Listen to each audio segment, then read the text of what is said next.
half the time they're in Atlanta and the other half the time they're in Columbus. Yeah. So how is that? You said you do speaking, Yeah, I like do motivational speaking to encourage people to support Africa and to donate. For particularly HIV/AIDS and AIDS orphans. That's my what? number one. Yeah, has been for almost 20 years. The first work that I did on AIDS was when I worked for President Clinton. So that tells you how long ago that was. That was back in Whoa. '96. Yeah, I heard about President 96. Clinton doing some. He still does that, right? Yes, exactly. What he did is because I first started all my work in Africa with former President Carter, the Carter Center over in Decatur. Mm-hmm. And anyhow, and President Clinton, when he left office, he established in Harlem the Clinton Foundation, right, and modeled it after the way the Carter Center is here. And so they are the two of all the former presidents. They're the two who have just taken it to a higher level than the presidency in terms of changing the world. Just phenomenal, absolutely phenomenal. Oh yeah. You can't imagine how many lives have been saved. Mm. And with the Carter Center, most of the work that I do is on democracy and peace building. So I'll go and do elections monitoring, and for new democracies. And of course I do that for Democrats when it's election year. So this year, working on Michelle Nunn. She's the daughter. She's the one running as a Democrat for the U.S. Senate from Georgia. I can't believe we only have 9 months till that election. But anyhow, if she is elected, she'd be the first woman ever elected from Georgia. So anyhow, so that's a crazy busy year ahead. And then Well, you got my number. Call me, and I definitely do some campaigning, help do some campaigning for Miss Nunn. I'm telling you, we got to get the base out because when it's a midterm election year like this, meaning it's not presidential, people don't get all excited and get out. I for the last, because I worked on both Obama campaigns, and for the last one, I was based out of Tallahassee at FAMU, Florida A&M University. It's like the largest historically black university in the U.S. And huge student population. And boy, honey, I cannot tell you how we got the vote out. I mean, you just don't even know. And we ended up, the turnout that we got from FAMU was higher than turnout from any of the other universities in Florida. And Florida is like critically important battleground state, right? So winning Florida was critical to winning the whole election.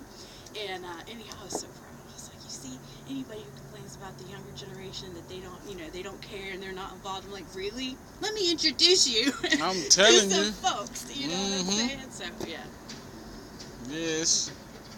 It's amazing, but that's what we got to do. We got to start getting the younger people more interested in voting. That's it. And help them understand the importance of voting, because that's right. I've spoken to a lot of individuals about voting. Good. And a lot of them come up with these excuses, and there ain't no excuses no more. You can be a convicted felon. You can be. If they aren't listening to their grandparents and their parents, right, who fought on the front lines of the Civil Rights Movement for the Voting Rights Act. This is the 50th anniversary this year of the Voting Rights Act, right, and Civil Rights Act.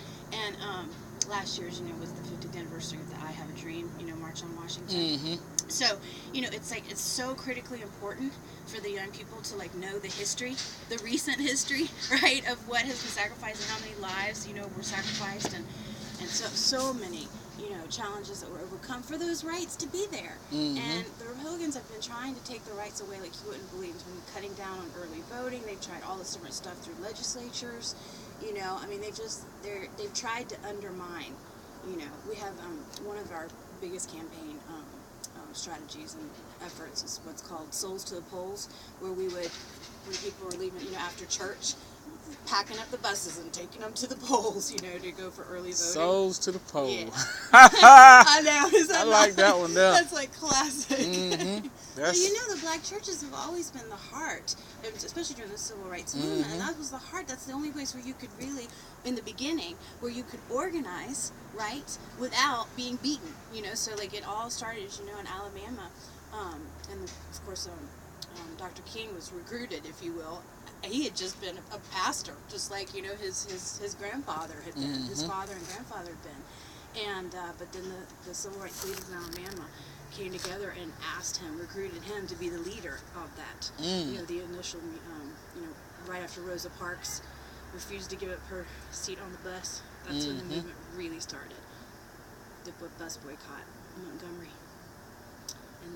Birmingham's long campaign.